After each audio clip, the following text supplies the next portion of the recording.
నమస్తే. ఖమ్మంలోని ఒక ఏరియాని వినోద బాబాయ్ అని చెప్పేసి ఒక కాలనీ ఏరియా పేరు పెట్టుకొని దాదాపు 1900 కుటుంబాలకు పైగా కూడా అక్కడ నివసిస్తూ ఉన్నాయి. అక్కడ ఒకప్పుడు ఉన్నటువంటి ఈ భూదాన్ దానికి సంబంధించి వాళ్ళకు 62 ఎకరాల కింద అక్కడ ఉండొచ్చు. పేదవాళ్ళకు అక్కడ ఇల్లు నిర్మాణాన్ని కూడా అప్పుడు హైకోర్టు కూడా శాంక్షన్ చేసిన పరిస్థితి. దీనికి సంబంధించి దాదాపు 2000 పైగా కూడా కుటుంబాలు నివసిస్తూ ఉన్నాయి. కనీసం ఇప్పటికీ ఇంత స్వాతంత్రం వచ్చి ఇన్నేళ్ళు అవుతున్నా, తెలంగాణ వచ్చి ఇన్ని సంవత్సరాలు అవుతున్నా కూడా ఇప్పటికి కనీసం కరెంటు లేదు, కనీసం తాగడానికి కూడా నీటి లేనటువంటి పరిస్థితులు ఇంకా అక్కడ వినోద బాబాయ్ అని చెప్పేసి ఒక కాలనీ నిర్మించుకున్నటువంటి వాళ్ళు ఇప్పటికి కూడా లేని పరిస్థితి. అక్కడ ఉన్నటువంటి చాలామంది పేదలు చెప్తా ఉన్నారు, పిల్లలు చెప్తా ఉన్నారు, ఇప్పటికీ మాకు కరెంట్ లేదు, కరెంట్ లేక మేము చదువుకోవట్లేదు, మాకు చదువులు కూడా సరిగా రావట్లేదు, చదువుకోకపోవడంతో మేము స్కూళ్ళకి వెళ్తే మా టీచర్స్ కూడా స్కూళ్ళకు రానివ్వకుండా ఇబ్బందులు పెడతా ఉన్నారు, కనీసం మేము చదువుకొని బుక్స్ బట్టి చదువుకుందామంటే కూడా కరెంటు లేదు, ఇటువంటి పరిస్థితులు ఉన్నాయి ఇక్కడ అని చెప్పేసి ఆ కుటుంబ సభ్యులు దాదాపు ఆర్తనాదాలు కూడా వినిపిస్తూ ఉన్న పరిస్థితి. చిన్న చిన్న పిల్లలు కూడా ఆవేదన చెందుతూ ఉన్న పరిస్థితి. నిజంగా వాళ్ళ తల్లిదండ్రులకు కూడా చాలా ఇబ్బంది.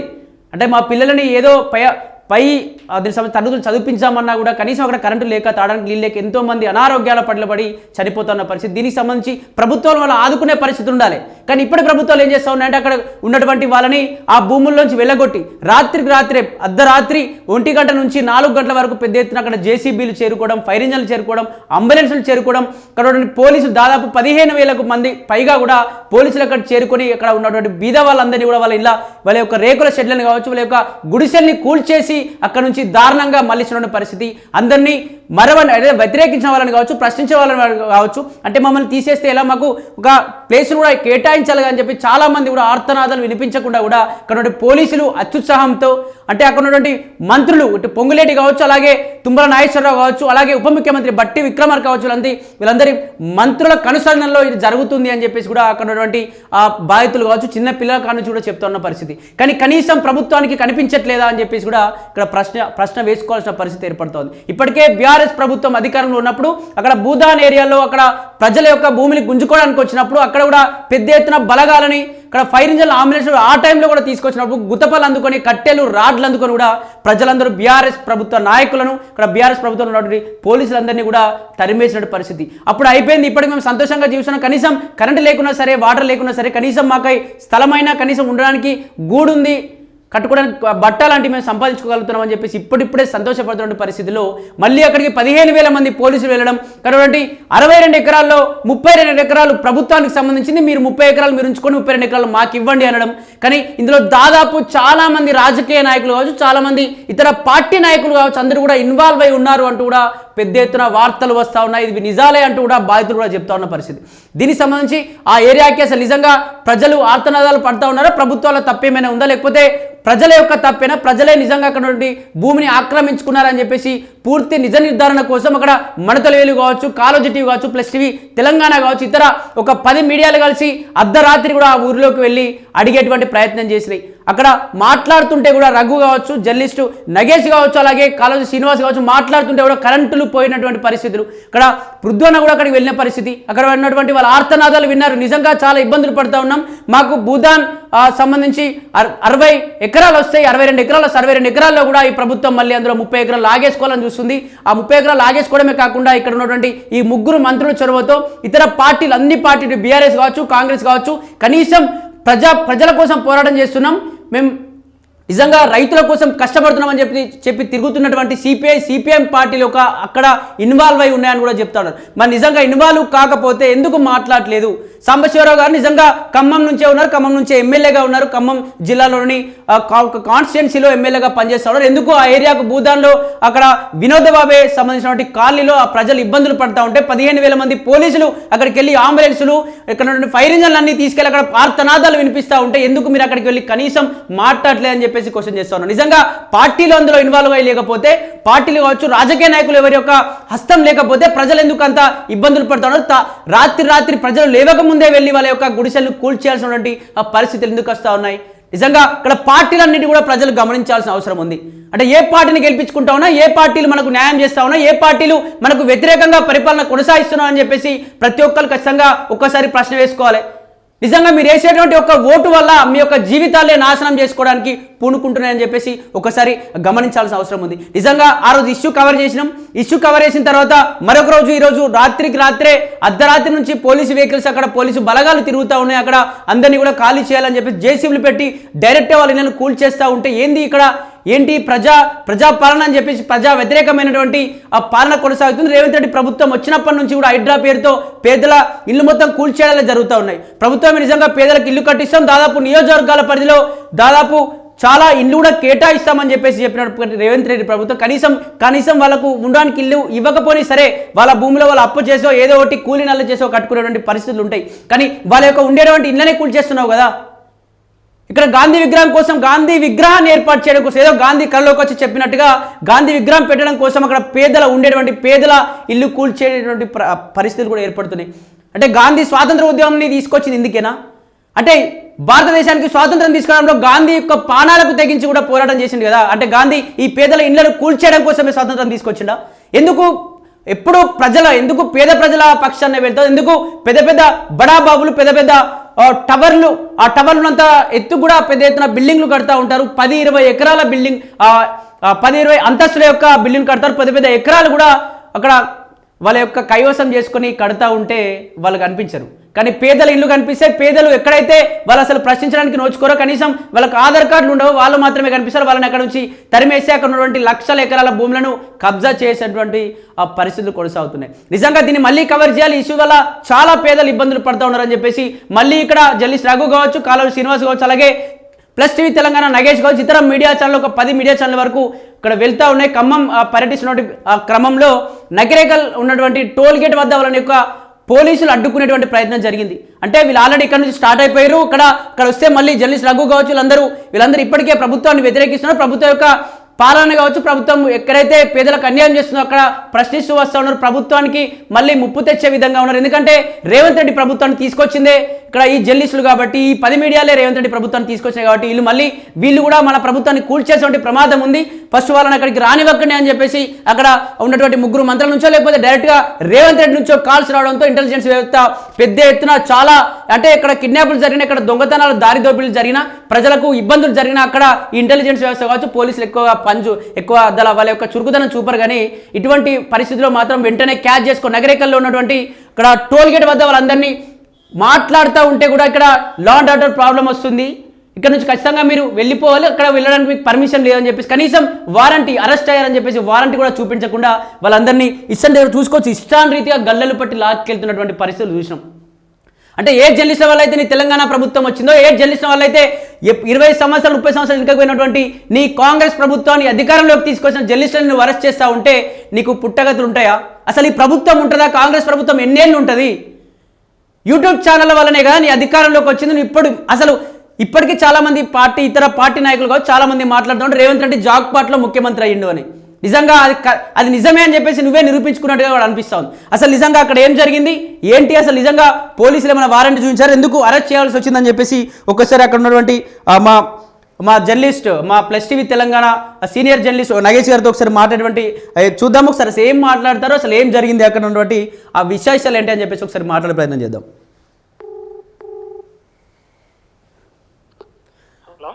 నమస్తే నాగేష్, అసలు అక్కడ ఏం జరిగింది? మీరు పొద్దున్నే దాదాపు చాలా రోజుల నుంచి కూడా ఖమ్మంలో పర్యటిస్తూ ఉన్నారు. అక్కడ ఉన్నటువంటి అన్నింటినీ కూడా వెలికి తీసేటువంటి పరిస్థితులు ఏర్పడతా ఉన్నాయి. కానీ ఈరోజు వెళ్తున్నటువంటి క్రమంలో పోలీసులు నిజంగా వారెంట్ చూపించారా? అక్కడ పోలీసులు అసలు ఏం చెప్తా ఉన్నారు? ఎందుకు అరెస్ట్ చేయాల్సి వచ్చింది?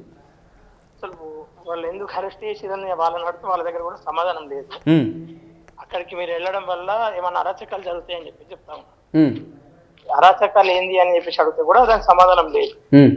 ఎందుకు అరెస్ట్ చేస్తున్నాం, ఎవరు అరెస్ట్ చేయమన్నారు కూడా దానికి ఎట్లాంటి సమాధానం లేదు. అయితే మొన్న ఈ మధ్య కాలంలో మనము మన తెలుగు రాగన్న కావచ్చు సీనియర్లతో కలిసి మొన్న రాత్రి 9 గంటలకు ఆ గ్రామాన్ని పర్యటించాం. ఎందుకంటే అది పూర్తిగా ఊరికి ఆ గ్రామానికి దాదాపు 1895 ఇండ్లు ఉంటాయి. కరెంటు వాటర్ పూర్తిగా కడిగేసి వాళ్ళని అక్కడ నుండి పంపించేయాలనేదే పట్టుగా కూర్చుంది ప్రభుత్వం. ప్రభుత్వం అని చెప్పడానికి లేదు, ఇక్కడ కొంతమంది మంత్రులు దేనికోసం అని చెప్పేసి అంటే ఆ స్థలాలు ఏవైతే పేదలకు భూదాన్ సంస్థ నుండి వచ్చినటువంటి స్థలాలు ఏవైతే ఉన్నాయో ఆ ప్రాంతంలో కలెక్టర్ ఆఫీస్ రావడం, దాని తర్వాత ఆ భూమికి రెక్కలు రావడం, ఆ భూమి మీద కన్ను పడ్డది. ఎట్లయినా వాళ్ళని ఖాళీ చేయించాలని చెప్పేసి వాళ్ళకి నీటిని ఆపేసారు, కరెంటుని ఆపేసారు. ఆ రోజు మన పాత వీడియోలో చూస్తే చిన్న పిల్లలు కరెంట్ కావాలి, మేము చదువుకోవడానికి ఇబ్బంది అవుతుందని చెప్పేసి ఒక ఎమోషనల్ గా పిల్లలు మాట్లాడినటువంటి మాటలు, అవును, ఇవన్నీ చూసి తరించిపోయి ఖచ్చితంగా సమస్యను రాష్ట్ర వ్యాప్తంగా తీసుకురావాలి, వాళ్ళకు న్యాయం జరిగేంత వరకు అందరం పోరాటం చేయాలని ఆ రోజు నిర్ణయించుకున్నాం. పృథ్వీరాజ్ అన్న కావచ్చు, అనేక మంది. అవును, అదే దిశగా ఈ రోజు సోమాజిగూడ ప్రెస్ క్లబ్ లో కూడా వాళ్ళందరూ బాధితుల నుంచి ప్రెస్ మీట్ ఉంది. ఆ ప్రెస్ మీట్ కు రాకుండా అడ్డుకోవడమే కాకుండా దాదాపు 20 ట్రాక్టర్లు, టాటా ఏసీలు, ఇంకా వాళ్ళకి వీలైన వాహనాలలో హైదరాబాద్ వచ్చే ప్రయత్నం చేస్తా ఉంటే వాళ్ళని అడ్డుకొని పొద్దున హుటాహుటిని అక్కడికి వెళ్ళి వాళ్ళందరినీ అడ్డుకొని దాదాపు 2000 మందికి పైగా పోలీసులు, సిఆర్పిఎఫ్ బలగాలు ఆ ప్రాంతానికి చేరుకొని వాళ్ళందరినీ భయభ్రాంతులకు గురి చేసి ఇండ్లు బలవంతంగా ఖాళీ ఇచ్చే ప్రయత్నం, జేసీబీలు తీసుకెళ్లి అక్కడ ఉన్నటువంటి గుడిసెలను కూల్చేసే ప్రయత్నం చేస్తాం. అవును, దాంతో ఆ వీడియోలు పొద్దున్నే మనకు రాగానే ఖచ్చితంగా అక్కడ ఉన్న వాళ్ళ ప్రజల పక్షాన మనం నిలబడాలి, ప్రజల సమస్యలను మనం ఈ రాష్ట్రం చూపించాలి అని చెప్పి ఆ ప్రాంతానికి వెళ్లే ప్రయత్నం చేస్తా ఉండగా నక్కలు దాటక ముందే టోల్ గేట్ కాడ పోలీసులు దాదాపు పొద్దున్న నుండి కాపుగాసి కూర్చున్నారని చెప్పేసి సమాచారం. ఇది పూర్తిగా టోల్ గేట్ లో 7 ఎగ్జిట్లు ఉంటే 6 ఎగ్జిట్లు క్లోజ్ చేసి ఒకటే ఎగ్జిట్ నుండి ఆ హైవే మొత్తాన్ని వెహికల్స్ పంపించే ప్రయత్నం చేశారు. అంటే మీరు ఇక్కడ స్టార్ట్ అయిపోగానే ఇంటెలిజెన్స్ అక్కడికి వెళ్ళేసిన సమాచారం మొత్తం తెలిసిపోయింది అన్నట్టు, వాళ్ళకి సమాచారం తెలిసిపోయింది. అక్కడ ఆల్రెడీ కాపలుగా దాదాపు 15 మంది పోలీసులు ఒక టోల్ గేట్ కాడ ఉన్నారు. ఓకే, మన వెహికల్స్ నుంచి మన వెహికల్స్ అడ్డుకునే ప్రయత్నం చేసి ఏంది అని చెప్పి సమాధానం అడిగితే కూడా చెప్పినటువంటి పరిస్థితి. అక్కడ అల్టిమేట్ గా జరుగుతుంది ఏంటంటే ఇప్పటి వరకు మంత్రుల హస్తం ఉంది అని చెప్పేసి అనుమానం. కానీ ఈ రోజు దాదాపు 2000 మంది పోలీసు బలగాలు, సిఆర్పిఎఫ్ బలగాలు ఆ గ్రామానికి వెళ్లి ఆ గ్రామంలో ఉన్నటువంటి ప్రజలను, పిల్లలను భయపెడుతూ ఆ ఇల్లు ఖాళీ చేయించే ప్రయత్నం చేస్తా ఉంటే ఇక్కడ కేవలం మంత్రులు మాత్రమే కాదు, ప్రభుత్వం పూర్తి పాత్ర అక్కడ ఉందని చెప్పేసి క్లారిటీ కనిపిస్తాం. ఒకప్పుడు బీఆర్ఎస్ పార్టీ అధికారంలో ఉన్నప్పుడు కూడా ఇటువంటి వాళ్ళ యొక్క గుడిసెల్ని కూడా కూల్చేటువంటి పరిస్థితులు జరిగినాయి. కానీ అక్కడ పోలీస్ బలగాలు రావడంతో వీళ్ళందరూ గుదిపలు కట్టెలు అందుకొని తరిమేస్తే ఉంటే కూడా అక్కడ ప్రభుత్వం కూడా సైలెంట్ అయిన పరిస్థితి. మళ్ళీ ఈ ప్రభుత్వం కూడా అదే తరచుగా అంటే అదే పరిపాలన చేసే విధంగా కొనసాగుతుంది అనుకోవచ్చా, సేమ్ బీఆర్ఎస్ పాలన లాగానే? ఇక్కడ ఒకటి గమనించాల్సిన పెద్ద మ్యాటర్ ఏంటంటే గత ప్రభుత్వంలో దోపిడీ చేసింది వీళ్ళే. ప్రభుత్వం మారంగానే పార్టీ చేంజ్ అయ్యి మళ్ళీ ఈ ప్రభుత్వంలోకి అంటే బీఆర్ఎస్ నుండి కాంగ్రెస్ లోకి చెప్పి మళ్ళీ ఈ ప్రభుత్వాన్ని అడ్డం పెట్టుకుని దోపిడీ చేసింది వాళ్ళే. ఇక్కడ క్యాండిడేట్లు ఒకటే, ప్రభుత్వాలు మారినాయి, పార్టీలు మారినాయి, కానీ వ్యక్తులు వాళ్ళే, నష్టపోతున్న ప్రజలు వాళ్ళే. సో దొంగలను గెలిపిస్తున్నటువంటి ప్రజలు ఆలోచించుకోవాలి. ఎందుకంటే వాళ్ళ ఇండ్లు ఈ రోజు సొంత గ్రామాలు అసలు సంబంధం లేకుండా అక్కడ డెవలప్మెంట్ లేదు, ఏం లేదు. భూములు క్లియర్ గా కోర్టు ఆర్డర్స్ ఉన్నాయి, వాళ్ళకి ఇండ్లు నిర్మించుకోవడానికి ఆర్డర్స్ ఉన్నాయి, వాళ్ళకి కరెంట్ కావాలని చెప్పేసి, నీళ్లు కావాలని చెప్పేసి గతంలో కోర్టు నుండి ఆర్డర్స్ ఉన్నప్పుడు కూడా చెదసుకున్నటువంటి ల్యాండ్లకు వెళ్ళి దౌర్జన్యంగా ప్రైవేట్ వ్యక్తులు ఆ ల్యాండ్ ను కబ్జా చేసుకునే ప్రయత్నం చేస్తున్నారు. ఇలా ప్రైవేట్ వ్యక్తుల కోసం 2000 మంది పోలీస్ బలగాలు దీనాయని చెప్పేసి అంటే ఎంత దౌర్జన్యం, ఎంత. ఇక్కడ హైకోర్టు కూడా 2-3 సార్లు ఆల్రెడీ కోర్టు నుంచి ఆర్డర్స్ కూడా ఇచ్చింది, డిమాలిష్ చేయొద్దు, ఖచ్చితంగా దీని గురించి ఆలోచించిన తర్వాత నిర్ణయం తీసుకోవాలని చెప్పి ఒక 3 సార్లు ఆర్డర్స్ ఇచ్చినా కనీసం ఎందుకంటే హైకోర్టు ఇచ్చినటువంటి ఆ తీర్పును కూడా వీళ్ళు ఏకీభవించకపోవడం, అంగీకరించకపోవడం ఎట్లా చూడొచ్చు అసలు? ఇక్కడ ఒకటే క్లారిటీ, రాజ్యం వాళ్ళ చేతులు. కోర్టు స్వయంగా ల్యాండ్ మీదకి వచ్చేటువంటి పరిస్థితి లేదు. కోర్టు ల్యాండ్ మీదకి వచ్చేది ఎవరు? ఎంఆర్ఓ వ్యవస్థ కావచ్చు, విఆర్ఓ వ్యవస్థ, ఈ వ్యవస్థలు వెళ్ళాలి. ఈ వ్యవస్థ అంతా కూడా రాష్ట్ర ప్రభుత్వం చేతిలో ఉంది. ఇక్కడ దారుణమైన విషయం ఏంటంటే అక్కడ ప్రతిపక్షాలు ఏదన్నా సరే ప్రభుత్వం నష్టం చేస్తా ఉంటే ప్రతిపక్షాలు వెళ్ళి పోరాటం. ఇలా ప్రతిపక్షాల పాత్ర కూడా ఉంది. సిపిఐ, సిపిఎం అని చెప్పేసి మావోయిస్టులు, బడుగు బలహీన వర్గాల తరఫున చెప్తున్నటువంటి ఈ పార్టీలు కూడా వీళ్ళు అక్కడ మౌనంగా ఉండడం, అక్కడ ప్రజలంతా కూడా బోరున ఏడుస్తా ఉంటాయి. కేసులకు భయపడి వాళ్ళంతా వాళ్ళు సార్ మేము ఈ రాజ్యంతో బతకలేం, కొట్లాడలేమని చెప్పేసి వాళ్ళంతా వాళ్ళు బయటకు వెళ్ళేటువంటి పరిస్థితికి తీసుకొచ్చింది, అంత భయానికి తీసుకొచ్చింది. అంటే ప్రభుత్వం మీద నమ్మకం లేదు, అక్కడ ఉన్నటువంటి పాలక వర్గాల మీద ఎవరి మీద కూడా నమ్మకం లేకుండా ప్రజలు వాళ్ళంతా వాళ్ళుగా వెళ్లే విధంగా వాళ్ళని అంటే ఏ రకంగా భయపెడితే సొంత గుడిసెలు విడిచి వెళ్ళిపోతారు. అంటే ఇక్కడ అన్ని పార్టీలు కూడా ఇన్వాల్వ్ అయి ఉన్నాయని చెప్పేసి కూడా వినిపిస్తుంది, నిజమేనా? వాస్తవమే. ఇక్కడ ఏంటంటే ప్రభుత్వం చేస్తున్నటువంటి తప్పును ప్రతిపక్షాలు వ్యతిరేకిస్తారు. ఇలా ప్రతిపక్షాలు వెళ్ళట్లేదు, అక్కడికి ప్రభుత్వం వెళ్ళట్లేదు. ఏకతాటి అందరు కలిసి 64 ఎకరాల భూమి దాదాపు ఎకరాకు 10 కోట్లకు పైగా రేటు వలుకుతుంది. ఇప్పుడు 64 ఎకరాల భూమిని కబ్జా చేసే ప్రయత్నం వాళ్ళు చేస్తా ఉన్నారు. దానిపైన పోరాడుతున్నటువంటి కమిటీని ఇలా దొంగలను చేసే ప్రయత్నం చేస్తాం, వాళ్ళ మీద కేసులు పెడతాం. ఆ గ్రామంలో ఉన్నటువంటి ప్రతి యువకుని పైన నక్సలైట్లు అని చెప్పేసి కేసులు ఉన్నాయి వాళ్ళ పైన, అంటే గ్రామం కోసం కొట్లాడేటువంటి వాళ్ళ పైన. గతంలో మల్లన్న సాగర్ గ్రామం పోతా ఉంటే ఆ ప్రాంత ప్రజలు ఏడుస్తా ఉంటే ఆ ఏడుపులు మనం చూసాం. అక్కడ ఉన్నటువంటి బాధలు మనం చూసాం. మన పక్క ప్రాంతం ఇలా సేమ్ అదే పరిస్థితి. అక్కడ అంటే నీటి కోసం అని చెప్పేసి ఆ రోజు గ్రామాలు తీసుకున్నారు. ఆ గ్రామాలు పోతున్నప్పటికి కూడా అమ్మా మన ఊరు ఆగమైతుందని చెప్పేసి పాటలు పాడుకుంటూ బోరు నేర్చినటువంటి దాఖలాలు ఉన్నాయి. కానీ ఇక్కడ ఎట్లాంటి ప్రాజెక్ట్ లేదు. కేవలం కొంతమంది పెట్టుబడిదారులు, కొంతమంది కుల అహంకారులకు ఆ భూమిని కట్టబెట్టడానికి ఇలా ఈ పరిస్థితి అక్కడ ఏర్పడతా ఉంది. దీన్ని అల్టిమేట్ గా కవర్ చేయడానికి మేము వెళ్తా ఉంటాం. అక్కడ మీరు వెళ్తా ఉంటే కూడా చూస్తా ఉన్న వీడియోస్ లో కూడా కనీసం జర్నలిస్ట్ అని చూడకుండా కూడా మిమ్మల్ని కావచ్చు, కాలువ శ్రీనివాస్ని కావచ్చు, అలాగే జర్నలిస్ట్ రఘు గారిని కావచ్చు కూడా గల్లలు పట్టి కింద పడ్డా కూడా లేపుకొని మరి ఈడ్చుకెళ్ళేటువంటి పరిస్థితులు నిజంగా ఈ జర్నలిస్టుల వల్లనే కదా ఈ తెలంగాణలో కాంగ్రెస్ పార్టీ అధికారంలోకి వచ్చింది. రేవంత్ రెడ్డి ముఖ్యమంత్రి అయ్యారంటే ఈ జర్నలిస్టులే ఈ యొక్క ఛానల్సే కదా. ఎందుకు ఇటువంటి వ్యవహారం? ఖచ్చితంగా అధికార అహంకారంతో ఏదేమైనప్పుడు సరే ఈ 5 ఏళ్లలో మనం సంపాదించుకోవాలి, మన పాలన మరొకసారి పాలనకు డబ్బులు సిద్ధం చేసుకోవాలి, ప్రజలకు మంచి చేసినా చెడు చేసినా వాస్తవాలు ఏదైనా కానీ దొంగ కానీ లంగ కానీ డబ్బులు ఇస్తే ఓట్లు వేస్తారు అన్న అహంకారంతో ప్రభుత్వాలు నాయకులు అందరూ కూడా సిద్ధమై ఉన్నారు. వాళ్ళు అల్టిమేట్ గా నెక్స్ట్ ఎలక్షన్లకు దాదాపు 100 కోట్లు సంపాదించుకుంటే ఇంత ఓటుకి ఇంత వస్తే మేము గెలిచిపోతాం, సో 100 కోట్లకు పైగా సంపాదించుకొని పెట్టుకోవాలి అనే ధోరణిలో వాళ్ళు ఉన్నారు. అంటే ఇక్కడ ప్రజలను కొనచ్చు, వాళ్ళ ఓటుకు ఉన్న విలువ 5,000 10,000 అన్న ఆలోచనతో ఉన్నారు. కాబట్టి ప్రజాపాలన అని చెప్పి చెప్పుకుంటా ప్రజలను దోచే పాలన చేస్తాం. ఇలా నష్టపోయిన వాడు మాత్రమే నోరు తెలుస్తా ఉన్నారు. ఆ నష్టాన్ని చూస్తున్న ప్రతి ఒక్కరు మౌనం పాటిస్తా ఉన్నారు. రేపు మళ్ళా వాని దగ్గర కట్టేంత వరకు కూడా వాడు మౌనం పాటిస్తారు. సో ఇది ఇట్లా కొనసాగుతుంది. అంటే ఇక్కడ పోలీసులు కూడా మిమ్మల్ని లాక్కెళ్ళినటువంటి ఆ సీన్లు చూస్తూ ఉంటే అత్యుత్సాహం చూపెడుతున్నట్టు అనిపిస్తుంది. పోలీసుల కోసం కూడా ఈ మీడియాలే కష్టపడ్డాయి. పోలీసు రిటైర్మెంట్ల కోసం, పోలీసు ఉద్యోగాల కోసం కూడా పోలీసులు రాజకీయ నాయకుల చేతిలో పడి ఎంతమంది ఆత్మహత్యలు చేసుకున్నా కూడా వాళ్ళని కూడా మనమే చూపించడం, వాళ్ళ యొక్క వ్యధలు కూడా వినిపించడం. అంటే పోలీసులు కూడా ఇలా చూపెట్టడం ఎట్లా చూడొచ్చు అసలు నిజంగా మీడియా పైన? పోలీసులు అత్యుత్సాహం అది నాయకుల చేత మన్ననలు పొందడానికి, వాళ్ళ చేతిలో శభాష్ అనిపించుకోవడానికి ఇక్కడ జర్నలిస్టులు కానీ ఎవరు కానీ. నేను ఇదే పోలీస్ వ్యవస్థను మొన్న మధ్యనే మన ఛానల్ నుండే ఛత్తీస్గఢ్ వెళ్ళే ప్రయత్నం చేసినాం. అవును. ఆ ప్రాంతానికి వెళ్ళినప్పుడు జర్నలిస్టులం అని చెప్పగానే మమ్మల్ని చేసినటువంటి ట్రీట్, మా వెహికల్స్ ని మమ్మల్ని తరలించే ప్రయత్నం చేశారు. సరే, అరెస్ట్ చేసినప్పటికి కూడా మా వెహికల్స్ ని మమ్మల్ని తీసుకెళ్లే ప్రయత్నం. ఇక్కడ మా వెహికల్స్ రోడ్డు పక్కన పెట్టి వాళ్ళ పోలీస్ వెహికల్ బలవంతంగా లాక్కెళ్ళి వెళ్ళేటువంటి పరిస్థితి. అంటే అక్కడ ఛత్తీస్గఢ్ లో పోలీస్ వ్యవస్థకి ఈ వ్యవస్థ చూస్తా ఉంటే దారుణంగా కంపేర్ చేయొచ్చు, వాళ్ళ వ్యవహారాలను కంపేర్ చేయొచ్చు. వీళ్ళు అత్యుత్సాహం, రాజకీయ నేతల్లా ఫీల్ అవుతా ఉంటారు. ఇప్పుడు మిమ్మల్ని అక్కడ నుంచి నగరికల్ టోల్గేట్ నుంచి అరెస్ట్ చేసి ఎక్కడికి వరకు తీసుకెళ్లారు? ఏపీఎస్ లో తీసుకెళ్లారు? శాలిగౌరారం అనే గ్రామానికి తీసుకొని వచ్చారు. ప్రస్తుతానికి ఈ పోలీస్ స్టేషన్ లోనే ఉంచారు. ఇప్పటి వరకు ఆహారం కూడా లేదు, తెస్తున్నామని చెప్తా ఉన్నారు. మేము వెళ్ళి తినేటువంటి పరిస్థితి లేదు. దాదాపు 20 మందిని అరెస్ట్ చేసి ఇక్కడనే కూర్చున్నాం. ఏం చెప్తా ఉన్నారు మరి? పోలీసులు అడిగేటువంటి ప్రయత్నం జరుగుతుంది. అంటే మమ్మల్ని రిలీజ్ చేయడం, మేము కష్టంగాడికి వెళ్ళి వాళ్ళ యొక్క వ్యధలను చూపించాల్సిందే అని చెప్పేసి మీరు అడుగుతా ఉంటే పోలీసులు ఏం చెప్తా ఉన్నారు? పోలీసులు సిద్ధంగా ఉన్నారు, కానీ తిరిగి హైదరాబాద్ వెళ్తా అంటే రిలీజ్ చేస్తామని చెప్తా ఉన్నారు. ఖమ్మం వెళ్ళకూడదు, అక్కడ కవరేజ్ చేయకూడదు వాళ్ళ డిమాండ్.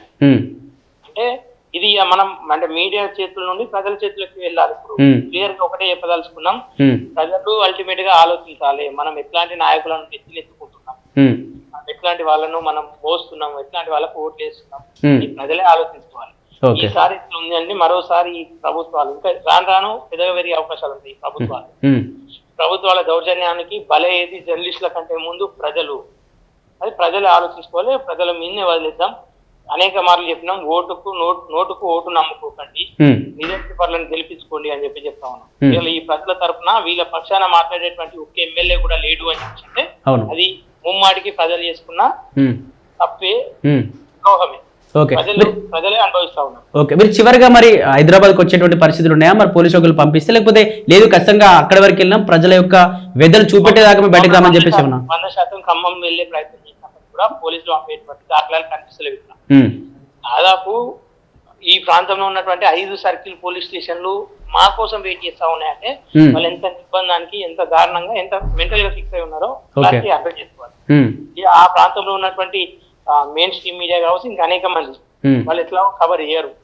ఎందుకంటే వాళ్ళకు హెడ్ ఆఫీస్ నుండి ఆర్డర్స్ ఉంటే వాళ్ళు కవర్ చేయరు.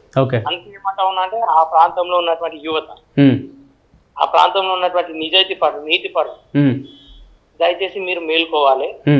ఖచ్చితంగా మీరు మీ ప్రాంతం కోసం, మీ ప్రాంతంలో ఒక గ్రామం ఆగమైపోతా ఉంది, ఆ గ్రామం కోసం మీరు ఫైట్ చేయాలి. ఓకే, ఈ రోజు మనల్ని అడ్డుకోవచ్చు.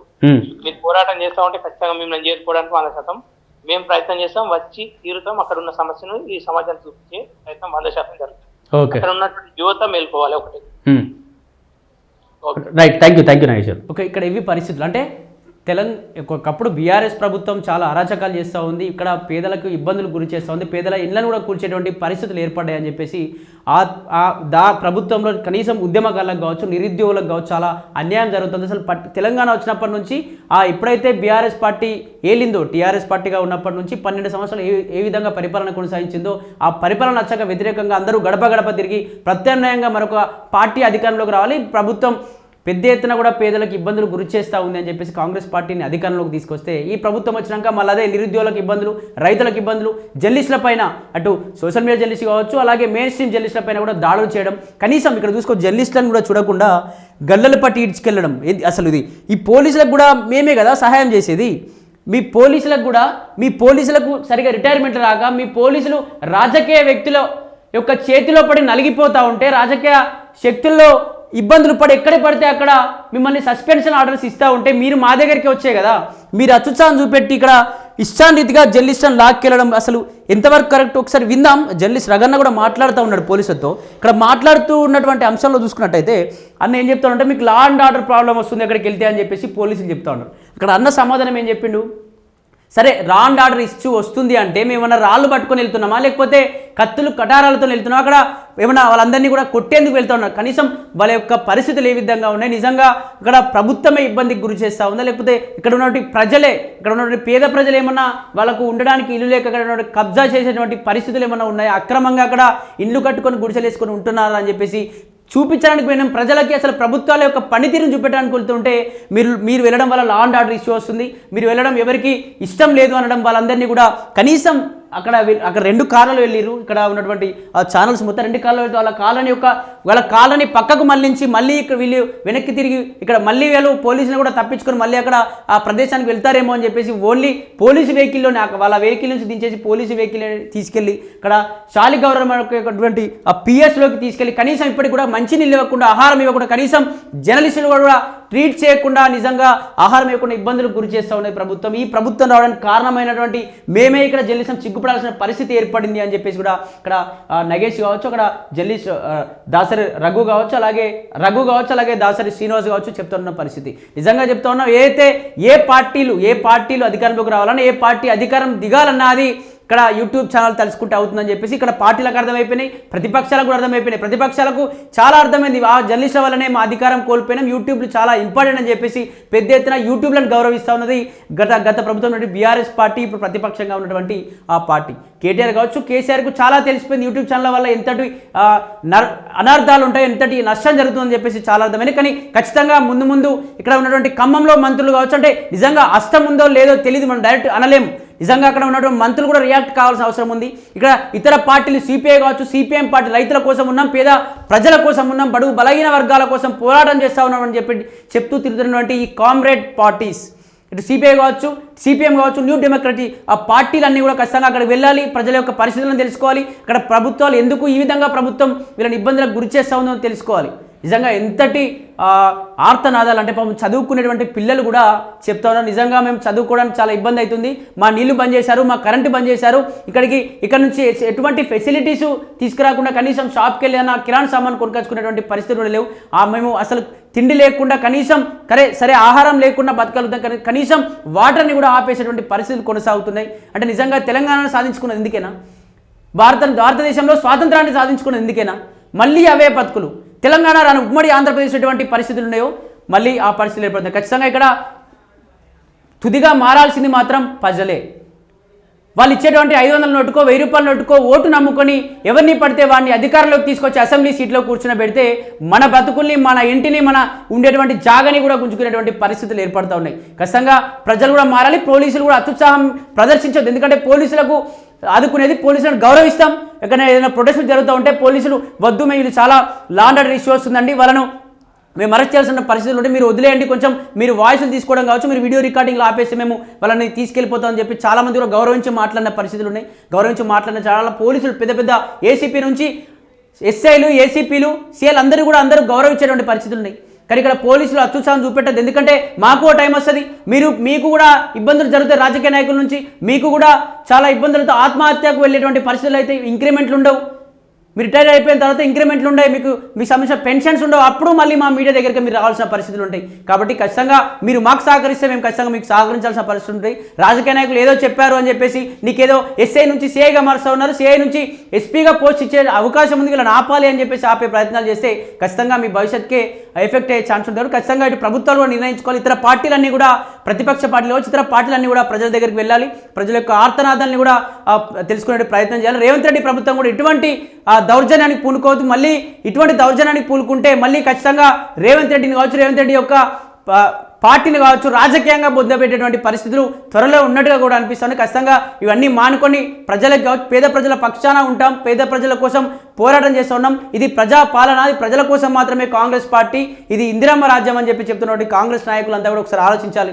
కాంగ్రెస్ ప్రభుత్వం ఒకసారి ఆలోచించాలి, మంత్రులు ఒకసారి దీని గురించి ఒకసారి మాట్లాడి, నిజంగా ప్రజలు ఇబ్బందులు పడుతూ ఉన్నారు అక్కడ నుంచి వెళ్తే, కనీసం అక్కడ నుంచి ఆ భూమిని లాక్కేసుకుంటే ఇంకా ఏదైనా డబుల్ బెడ్రూమ్ ఇచ్చేటువంటి ఏర్పాటు చేయాలి. కానీ వాళ్ళు ఇష్టాన్ని రీతిగా రాత్రి జేసీబీలు అంబులెన్స్ పెట్టుకుని వచ్చి వాళ్ళను అక్కడ నుండి వెళ్ళగొట్టేటువంటి పరిస్థితులు మానుకోవాలని చెప్పేసి కూడా చెప్తున్నాను. ఖచ్చితంగా జర్నలిస్టుల పైన దాడులను ఖండిస్తున్నాను. ఖచ్చితంగా పోలీస్ వ్యవస్థ కావచ్చు, కాంగ్రెస్ పార్టీ కాంగ్రెస్ ప్రభుత్వం కావచ్చు, ఖచ్చితంగా క్షమాపణ చెప్పాల్సిందే. నిజంగా జర్నలిస్టుల జోలికి వస్తే మేమంటే ఏంటో చూపించాల్సినటువంటి పరిస్థితులు ఖచ్చితంగా వచ్చే రోజుల్లో చూస్తూ ఉంటారు. పోలీసుల అత్యుత్సాహం చూసాం, వాళ్ళ యొక్క కనీసం మేమన్నా దాడి చేయడానికి వెళ్ళిరా, లేకపోతే ఆ ప్రజలను ఏమైనా రెచ్చగొట్టడానికి వెళ్ళిరా, పోలీసులను ఏమైనా కుట్టడానికి వెళ్ళిరా, అక్కడికి కనీసం మైకులు పట్టుకొని అక్కడ పేద ప్రజల యొక్క అవస్థలు ఏ విధంగా వాళ్ళ యొక్క ఇబ్బందులను చిత్రీకరించడానికి వెళ్ళాం. అక్కడ వెళ్తూ ఉంటే వీళ్ళను ఇష్టాన్ని రీతిగా గల్లలు పట్టుకొని వాళ్ళని లాక్కెళ్ళేటువంటి పరిస్థితులు చూస్తారు. నిజంగా ఇవన్నీ కూడా ప్రజలు గమనిస్తాను, పేద ప్రజలు కావచ్చు, ఇక్కడ రాష్ట్ర వ్యాప్తంగా ప్రజలు గమనిస్తాను. మళ్ళీ 20 కాదు 50 సంవత్సరాలు కూడా కాంగ్రెస్ పార్టీ వెనుకకు వెళ్ళేటువంటి పరిస్థితులు కూడా ముందు ఉన్నట్టుగా తెలుస్తుంది. ఖచ్చితంగా ఇవన్నీ మానుకోవాలి. ఈ జర్నలిస్టుల వలన మీ అధికారంలోకి వచ్చింది కాబట్టి ఇవన్నీ మానుకొని ఖచ్చితంగా ప్రజాపాలన అని చెప్తా ఉన్నారు కాబట్టి ప్రజల కోసం ఇల్లు కట్టేటువంటి ఏర్పాట్లు చేయండి. కానీ ఇల్లు కూల్ చేసేటువంటి ఏర్పాట్లు హైడ్రా పేరుతో వాళ్ళను ఇష్టారీతిగా ఇబ్బందులు పెట్టేటువంటి ఏర్పాట్లు మానుకోవాలని చెప్పేసి కూడా కోరుతా ఉన్నాం.